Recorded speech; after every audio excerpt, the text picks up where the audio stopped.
Good Boy, directed by Ben Leonberg and starring Shane Jensen, and most of all, Indy the Good Boy, who won the recent Astra Awards for Best Performance in a Horror Film.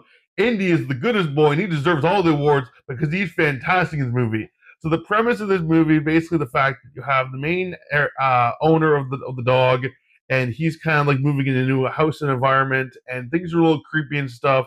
That's all basically the gist. There is some supernatural horror stuff like that, but really, what makes this film so unique is the fact that I watched behind the scenes featurette, and it was filmed within 2 years of production.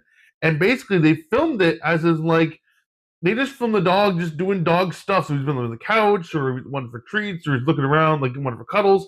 And they made that around the fact that it was a horror film, so they added like lighting or special effects and stuff. And I was really impressed with this movie because they did a really good job of conveying the fact that even if it's like you take the still footage of a dog just looking like like that, and it's like, and then all of a sudden you add creepy effects. Of course, it's gonna be creepy because the dog is like, what's that in the background?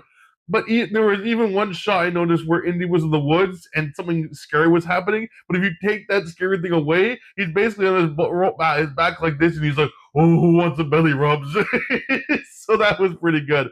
But yeah, no, I was very surprised with this movie. There was some, I mean, performances are very little, but the performance from Indy was absolutely outstanding. The production design for a very low budget indie horror film was fantastic.